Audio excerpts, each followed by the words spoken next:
Graça e paz, igreja, amém. Louvado, agradecido seja o nome do Senhor. Quero agradecer ao nosso apóstolo pela confiança, pela oportunidade.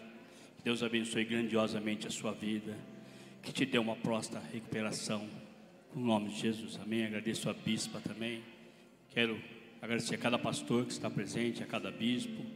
E quero tomar a liberdade, apóstolo, de parabenizar a cada obreiro, a cada pastor, a cada presbítero que ontem esteve aqui zelando pela casa do Senhor, lavando, limpando, organizando essas cadeiras. Que Deus abençoe grandiosamente a cada um de vocês, porque eu digo para você, o que você faz pela casa e por Senhor, Ele faz por você e pela sua casa. Pode ter certeza que nada é em vão o que fazemos para o Senhor. Deus abençoe a vida da bispa Jane, também coordenou isso. Que Deus continue dando graça a cada um de vocês, amém? Deus abençoe.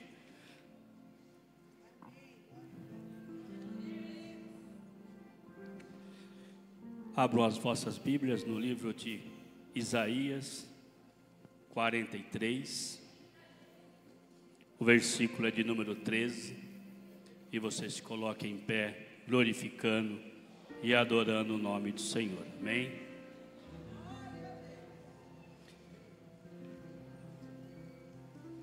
Todos acharam? Aqueles que acharam, digam amém.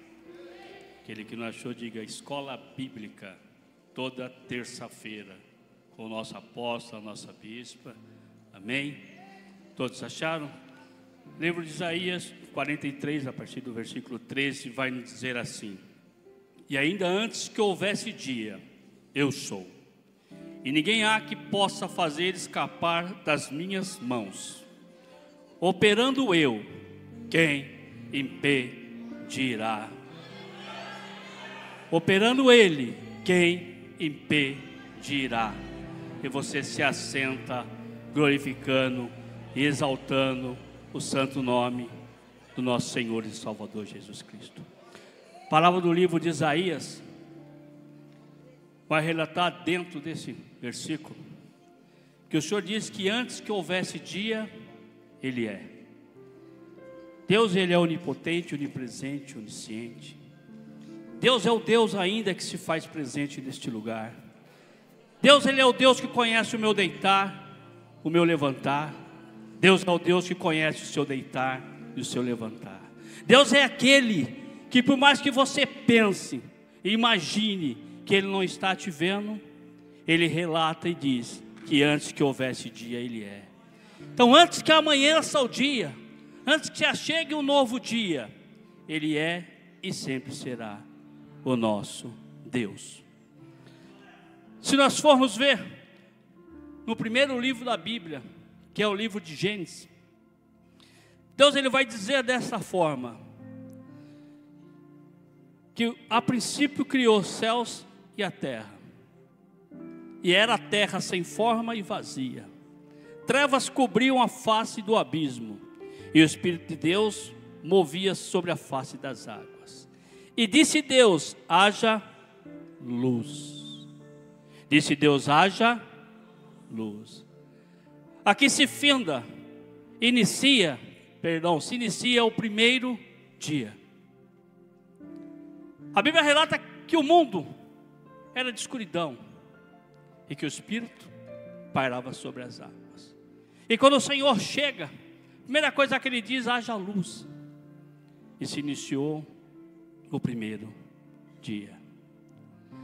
A Bíblia vai relatar no livro de Gênesis também, que por vários dias o Senhor criou tudo que há na terra, nos céus e no universo.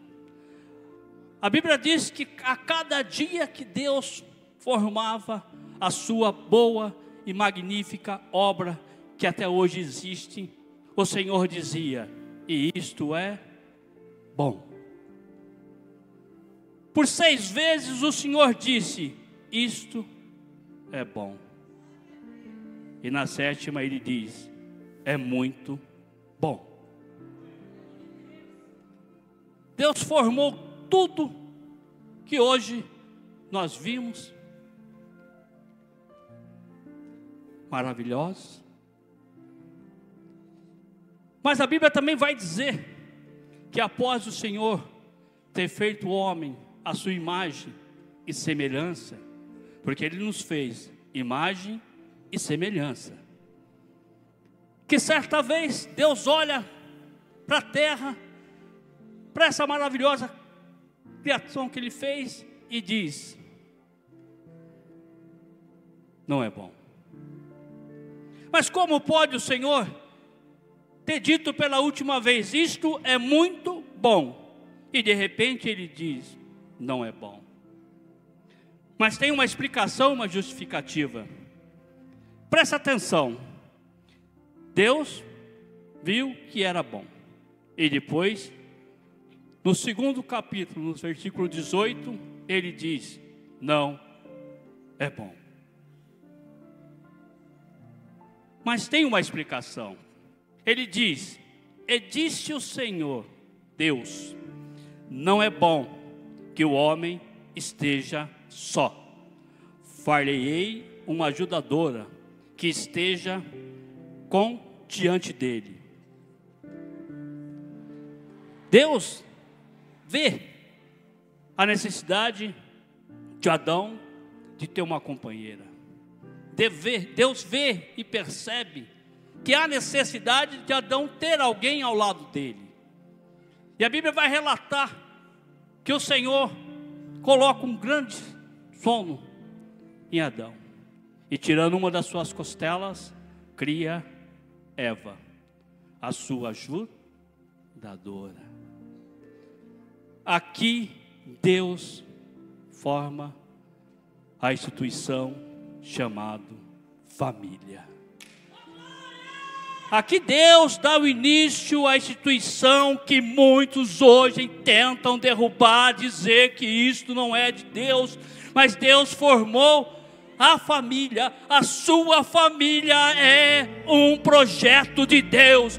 O diabo pode tentar se levantar, pode tentar dizer, pode falar o que quiser, mas a sua família é uma criação de Deus.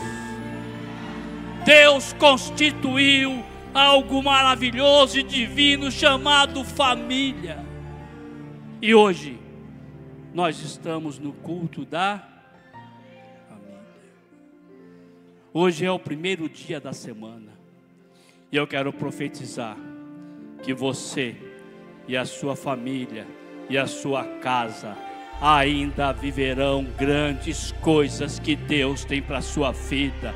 O inimigo pode ter se levantado, pode ter caluniado, pode ter falado, mas Deus continua no controle, porque Isaías diz que agindo Ele, ninguém impedirá. O inimigo pode se levantar, pode tentar, podem falar, mas Deus está agindo em nosso meio. Deus está agindo no seu lar. Você pode não estar vendo, pode não estar entendendo, pode não estar pensando, mas Deus está agindo.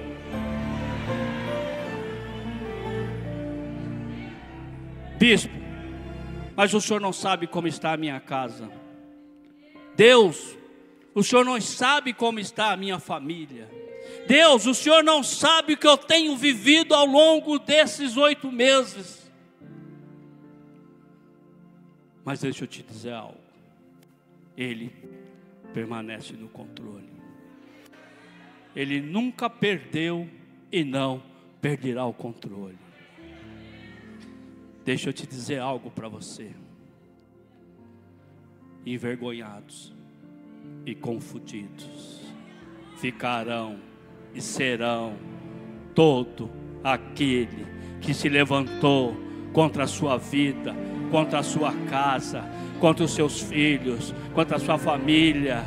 Deus irá pôr por terra e o nome dele será glorificado, porque a sua família é e será, pertence tão somente a esse Deus vivo que se faz presente. A tua casa está nas mãos do Senhor, a sua família está nas mãos do Senhor. Você pode ter adentrado por estas portas sozinho, você pode ter adentrado por essas portas e seu esposo ter ficado, o teu filho ter ficado, mas Deus continua no controle. Ele não está com você hoje, mas amanhã Ele vai estar. Eu quero profetizar que você e a sua casa venerarão o nome do Senhor, porque Ele não nos abandonou, Ele nunca irá nos abandonar. Eu quero ser bem breve no meu relato. Você pode estar me vendo hoje com esse microfone na mão. Eu já testemunhei e jamais vou deixar de testemunhar toda vez que eu tiver uma oportunidade. Porque você pode me ver com esse microfone na mão, com esse terno, bem arrumado, com a Bíblia aberta. Mas Deus completou uma grande e boa obra que Ele tinha sobre a minha vida. E não vai ser diferente com você, e você vai entender. Hoje, para a honra e glória do Senhor, eu estou com 63 anos. Mas nem tudo na minha vida foi alegria, foi felicidade. Meu pai e a minha mãe, o Senhor já recolheu. O dia que o Senhor recolheu a minha mãe, que eu estava trabalhando com a minha esposa, me ligou desesperada. Eu saí do meu trabalho, apóstolo, com um carro que nem um maluco. Entrei em umas curvas ali em Caieiras muito perigosas. E de repente o Espírito Santo de Deus ministrou algo ao meu coração que eu quero que você entenda. Ninguém perde aquilo que nunca teve. Ela era e sempre foi do Senhor. E aquilo me acalmou, porque eu já sabia onde ela estava. Mas ambos tiveram grandes motivos de alegria. Antes, muitas tristezas. Porque ao longo da minha trajetória, eu sempre disse que eu tive 3 fases, apóstolo. Na primeira fase, ainda jovem, eu bebia em torno de 2 a 3 litros de velho barreiro por dia. Isso todos os dias. Usava drogas. Certa vez eu estava em minha casa, morava ao lado da casa da minha mãe. E eu estava fazendo alguns papelotes de cocaína. E de repente eu fiz uma carreira muito grande em cima da minha mesa da minha cozinha. Peguei naquela época uma nota de R$10 e comecei a cheirar aquilo. Quando eu estava na metade, a minha mãe abriu a porta da cozinha e deparou com aquela cena. Ela arregalou os olhos e saiu. Eu perdi o chão. E por alguns minutos eu fiquei parado, guardei tudo que eu tinha ali e fui até a casa dela. Quando eu cheguei lá, ela estava com os olhos cheios de lágrimas. E só falou para mim assim: meu filho, não faça mais isso. Você é novo, você é bonito. Naquela época eu era bonito, né? E você tem uma grande vida pela frente. Eu pedi desculpa para ela, mas da boca para fora continuei a fazer as coisas que eu fazia. Mas ela, toda a semana, ela ia pelo menos 2 vezes numa igreja. E eu nem sabia, ela levava meu pijama, levava minha camiseta, levava água, fazia café para mim. E muitas das vezes ela me chamava para ir para a igreja com ela. E naquela época ela me dava R$10, apóstolo. Me pagava para ir na igreja com ela. Sentava na primeira fila e ali eu sentava com ela. Ali havia mover do Espírito Santo, havia louvor, havia adoração, havia a presença do Senhor. Mas eu era um coração duro. Enquanto ela estava ali, eu estava pensando só nos 10 reais. E quando eu saí, ela me dava os 10 reais na minha mão. E com aqueles 10 reais, eu ia ao bar que eu ficava todos os dias. Pedia uma garrafa, acho que poucos devem conhecer isso aqui, coquinho, que era até gelada. Colocava aquela garrafa do lado e começava a jogar baralho com os 10 reais que eu havia ido para a igreja. Mas ela nunca desistiu.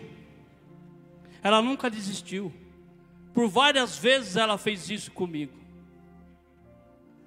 Não desista daquele que você colocou na mão do Senhor. Não desista do seu filho. Não desista da sua filha. Não desista do seu casamento. Se você entregou na mão do Senhor, persista, insista, prossiga. Porque Deus vai completar a grande e boa obra.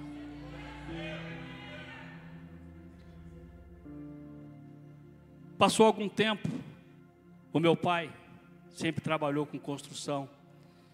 Ele pagou na época um valor para o mestre de obras dele ir até o interior buscar o cartão de um médico após, que na época fazia acupuntura. Tipo, hoje ele pagou para mim fazer aquele tratamento R$1.000.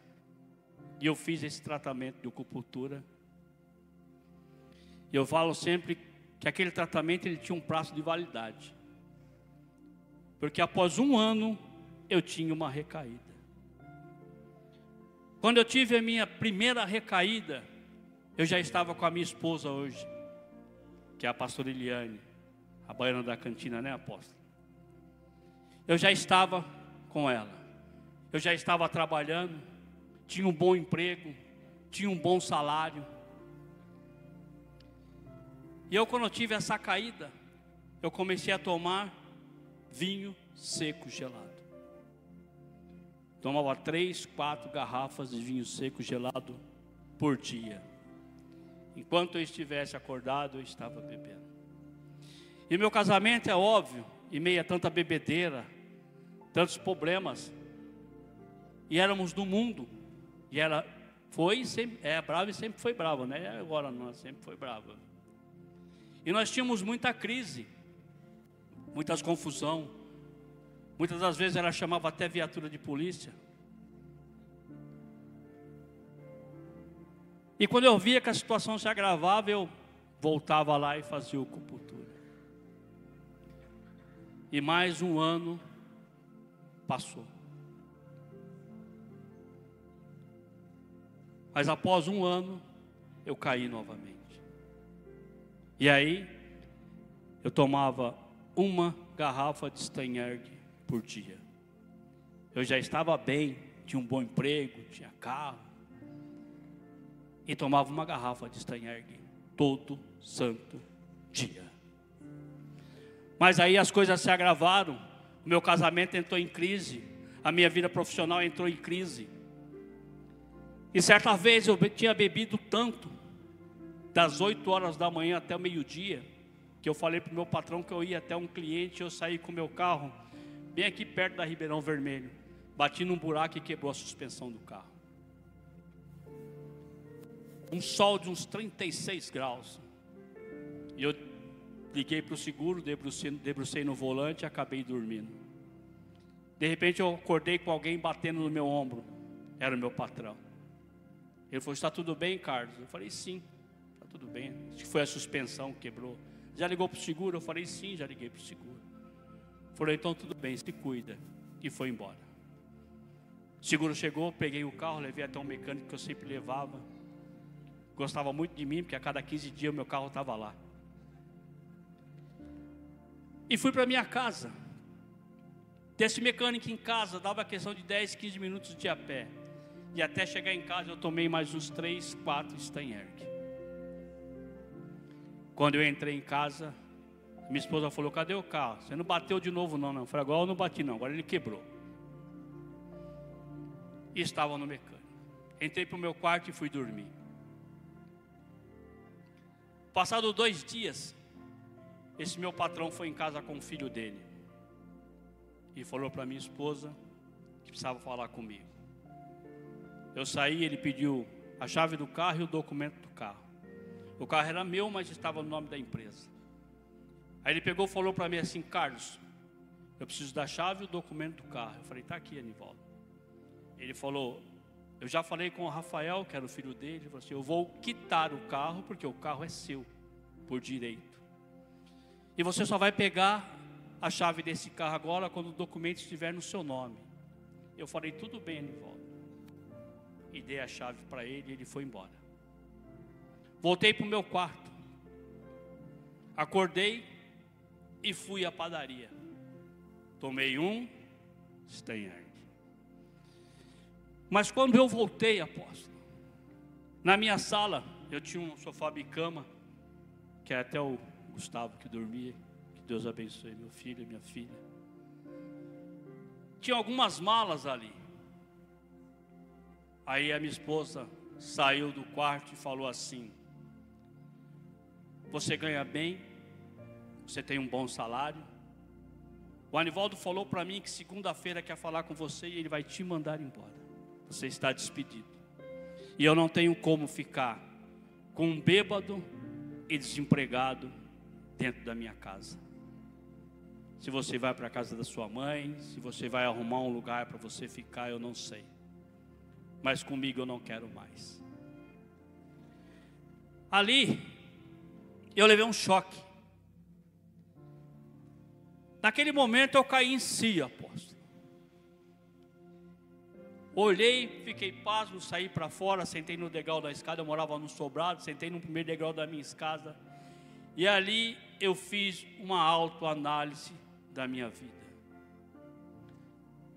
Ali eu pesei todas as coisas que eu havia feito na minha vida. Ali eu me lembrei dos dias que bêbado eu bati a cara numa parede, ralei a sapatos todinha. Fiquei 10 dias dentro de casa com vergonha de sair por causa do meu rosto machucado. Ali eu lembrei novamente da vez que eu cheirei a cocaína, minha mãe viu e se entristeceu. Ali eu lembrei muitas das vezes das minhas discussões, das minhas brigas, das minhas arrogâncias com a minha esposa. Ali eu comecei a relembrar muitas das vezes que eu via minha filha quando era pequenininha chorando, meu filho quando era pequeno também desesperado das nossas crises, das nossas brigas. Ali eu fiz uma autoanálise da minha vida. E ali do meu jeito de ser, eu falei com Deus. E a partir daquele dia, eu não bebi. Eu fiquei naquela escada, chorei, relutei, falei com Deus. Me levantei e fui até a padaria. Quando eu botei o pé na padaria, o cara pegou a garrafa do Steinegger. Eu falei: não, eu quero um café. Ele pôs o café. Eu voltei para casa. Fiquei mais um período naquela escada, naquele sol escardante, pensando, revendo os meus princípios, a minha vida, tudo que eu havia feito. E voltei para a padaria. Mais uma vez o rapaz pegou o litro de Steinegger. Eu falei: não, eu quero outro café. E por 3 dias eu fiquei nessa mesma situação. Eu ia na padaria, ele pegava o Steinegger, eu falava café. Quando foi num sábado, eu tomando banho, eu chorei, falei com Deus, pedi para Deus que Ele me desse uma oportunidade, pedi para Deus que Ele mudasse a minha vida, que Deus mudasse a minha história, que Deus salvasse meu casamento, cuidasse dos meus filhos, que Deus me desse uma nova oportunidade de recomeçar diante dEle. Mas na minha ignorância, no meu modo de ser, nem cristão eu era, nem católico, quanto mais cristão. E no sábado, chorando debaixo de um chuveiro, eu tomei uma decisão de ir à casa do Senhor. Amanheci no domingo, fiz a mesma coisa, fui à padaria, tomei café, voltei, fiquei sentado na escada, a minha esposa se arrumou, trocou as crianças, tomou um banho. E por volta das 3 horas ela saiu, eu estava me trocando, ela falou: você vai embora? Eu falei: não, eu vou para a igreja. Falou, como assim? Eu falei, eu vou na sua igreja. Ela olhou para mim, fixa nos meus olhos e falou assim, você pode ir, Léo, pode ir para a igreja. A igreja é um local livre, não pode proibir ninguém de entrar. Mas nada muda a minha posição. Mas eu falei, eu vou assim mesmo. Esperei ela sair, era perto de casa, mas como era de a pé, demorou uns 10 minutos. Quando deu uns 10 minutos, eu peguei o carro e fui até a igreja. Quando eu cheguei nessa igreja, apóstolo, era 2 corredores compridos, ela estava no corredor no final, tinham 5 cadeiras. Estava ela, com o Gustavo, com a Caroline, e tinha uma cadeira no corredor. E eu me assentei ali, ela nem para mim olhou. E ali eu fiquei. E aquela pastora começou a ministrar. E começou a ministrar. Aí de repente ela para no meio da ministração e fala assim, esse jovem aí da última cadeira. Aí eu olhei para trás. Ela falou, você mesmo que olhou para trás. E disse assim, Deus manda eu lhe dizer que tudo aquilo que Satanás tentou tomar na sua vida, que tudo aquilo que Satanás até o dia de hoje ele tocou, que tudo aquilo que até o dia de hoje Satanás fez contra você, Deus está pondo por terra. Deus está restituindo tudo aquilo que você perdeu. Deus está colocando tudo de volta no seu lugar. Deus está restituindo tudo aquilo que você perdeu. E quer que eu diga mais para você? A porta que Deus abre, ninguém fecha. Deixa eu dizer algo para você. A porta que Deus te abriu, Satanás não tem poder de fechar. A porta a qual Deus colocou para você, o inimigo pode se levantar, pode relutar, pode fazer, mas não toca, porque foi Deus que abriu.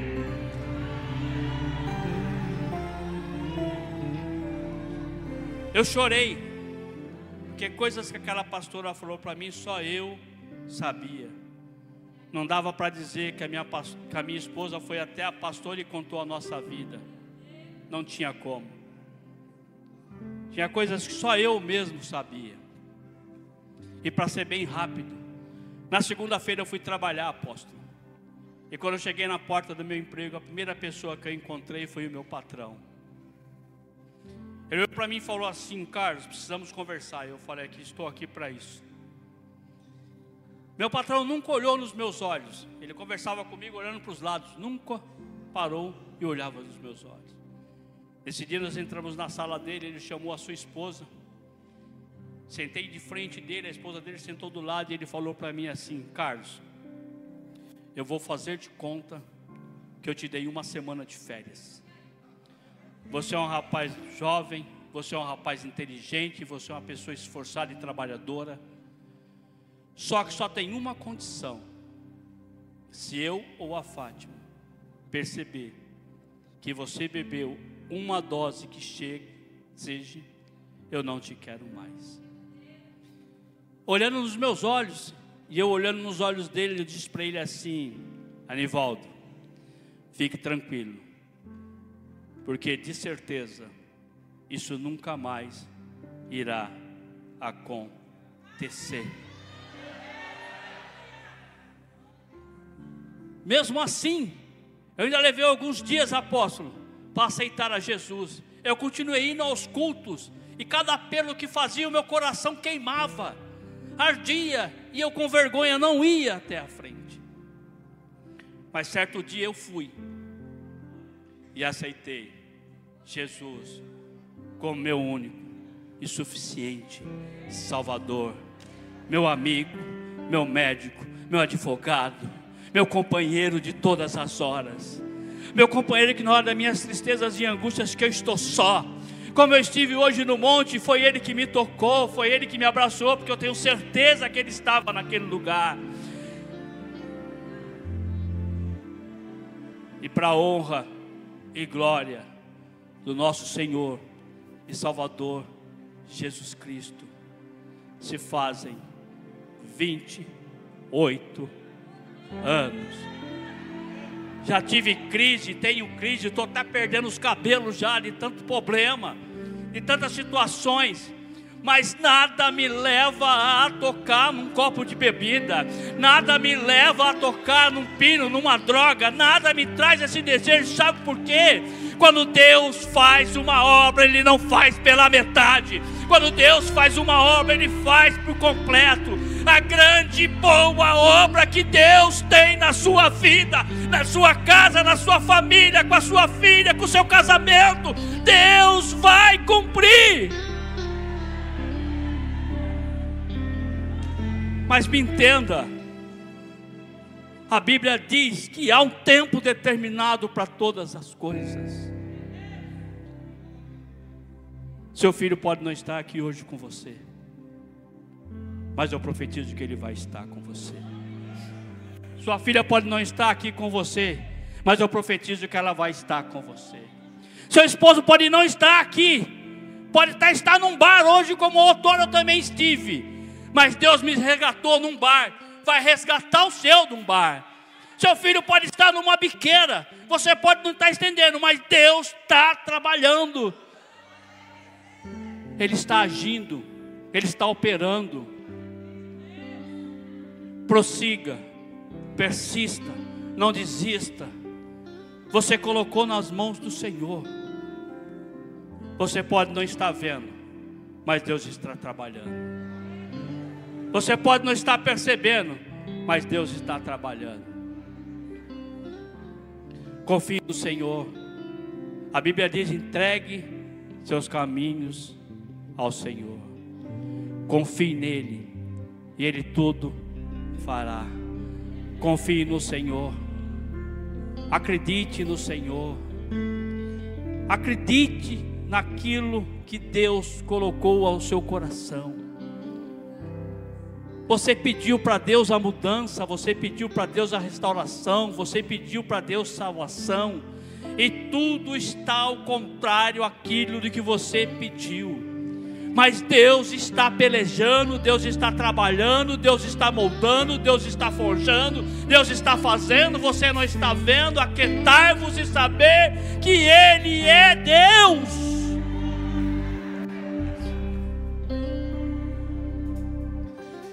Eu quis relatar isso para você entender e ver que as coisas nem sempre serão da forma que a gente espera. Às vezes recebemos uma profecia que Deus está abrindo uma porta, que Deus está entrando com cura, que Deus está entrando com a salvação, e no dia seguinte é tudo ao contrário.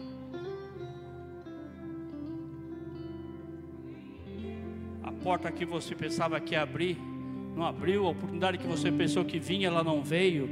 Mas sabe por que isso? Porque Deus está capacitando e forjando e preparando a minha vida e a sua vida para algo maior do que você pensa, pediu ou espera.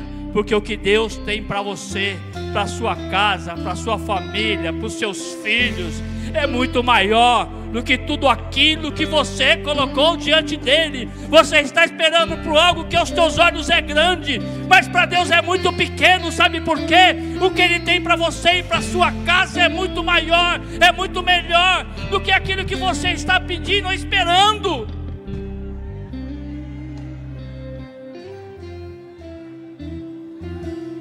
Não desista.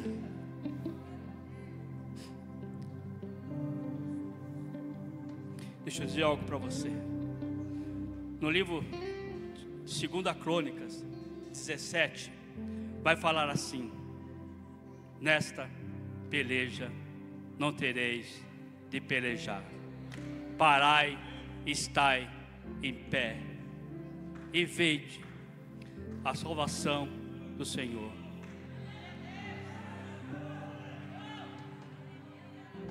Parai e ficai de pé. Não é hora de regredir, de retrair. É hora de parar, ficar em pé e ir em frente.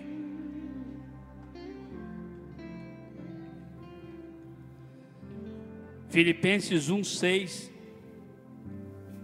para você assim: e aquele que em vós começou a boa obra, a aperfeiçoará. Deus continua no controle da sua casa. Deus continua a trabalhar em favor da sua casa. A sua família é um plano de Deus. Os seus filhos são projetos e plano de Deus. O seu casamento é um projeto, é um plano de Deus. A sua família está nas mãos do Senhor. Entenda algo: nada fugiu do controle das mãos do Senhor. O Senhor continua pelejando por mim e por você. Você está abismado, está assustado, está com medo, está com receio, mas Deus continua pelejando. Ele não perdeu o controle.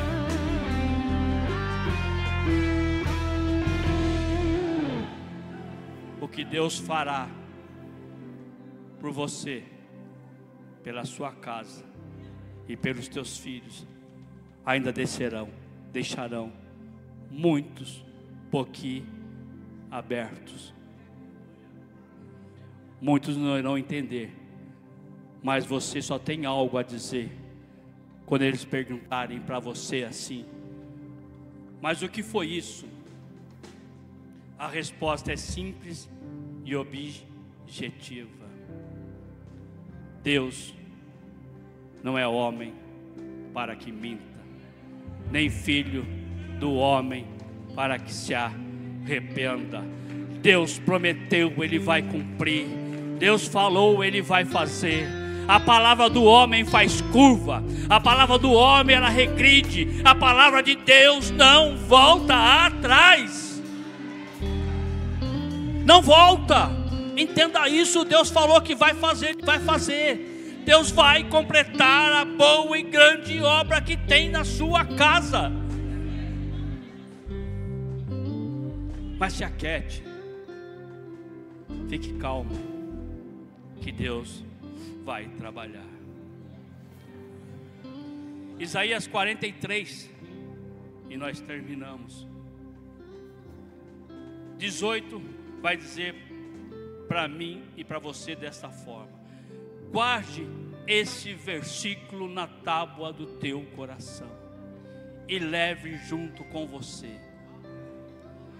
Não vos lembreis das coisas passadas, nem considereis as antigas.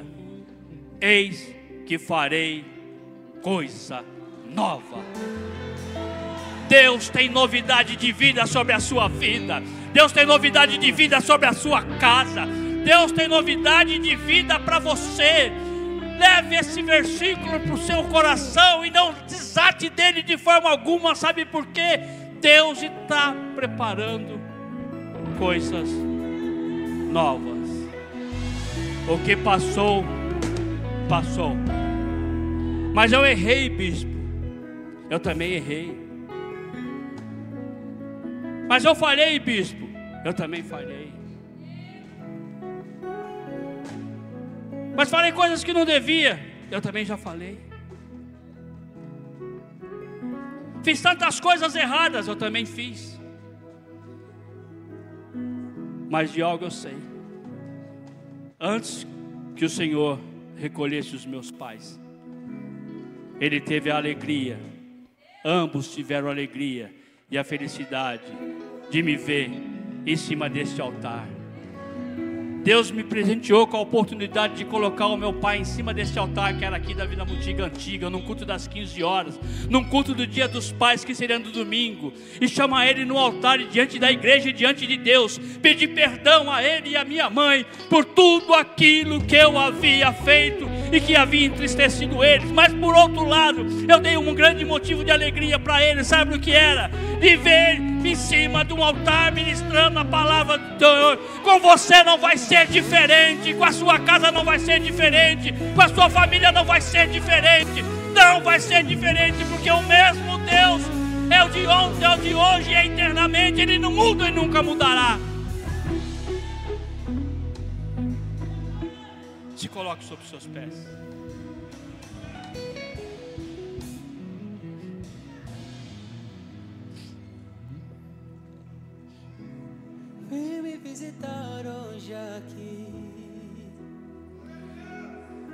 Adore o Senhor. Quero conhecer mais de ti. Adore o Senhor, porque dentro desse louvor o Senhor quer te visitar. O Senhor quer renovar você, renovar a sua casa. O Espírito Santo de Deus vai mover céus e terra em favor da sua família e a sua casa. Deus irá fazer coisas grandes e novas. Você irá testemunhar para a honra e glória do Senhor o trabalhar de Deus sobre a sua casa. Eu quero viver. Você e a sua casa viverão grandes coisas novas e o nome do Senhor será glorificado. Deus abençoe. Quero conhecer mais de ti. Glória a Deus. Diga aleluia. Lindo. Meu ombro. Ai meu ombro. Que bênção, hein, irmão? Olha para mim. Quem sabe você está afastado dos caminhos do Senhor. Quem sabe você está aqui, ainda não entregou os seus caminhos ao Senhor. Quem sabe você está aqui, está tendo recaídas. Pastor, não aguento mais ter recaída. Eu não aguento mais. Ora estou em pé, ora não estou, ora estou bem, ora não estou. Pastor, hoje eu quero voltar para Jesus. Hoje eu preciso pedir força a Deus para não cair mais. Cadê a primeira pessoa? Salgado, eu quero voltar para Jesus. Aplauda Jesus pela vida do meu irmão. Cadê a segunda pessoa? Cadê a segunda pessoa? Aplauda Jesus pela vida do meu irmão. Cadê a terceira pessoa? Rapidamente, por causa do horário, rapidamente. Cadê a terceira pessoa? Salgado, é comigo. Hoje eu vou tomar uma atitude. Eu já dei tanto desgosto para minha família, mas hoje eu quero voltar. Eu quero colocar a minha vida no altar. Eu quero pedir força a Deus, porque os homens têm limite, Deus não. Quem sabe você precisa dessa força hoje. Quem sabe você está aqui, não toma mais Santa Ceia, não congrega mais. Quem sabe você está aqui e precisa tomar uma decisão. Cadê você? Tem alguém? Diga glória a Deus. Aplauda Jesus pela vida da minha irmã.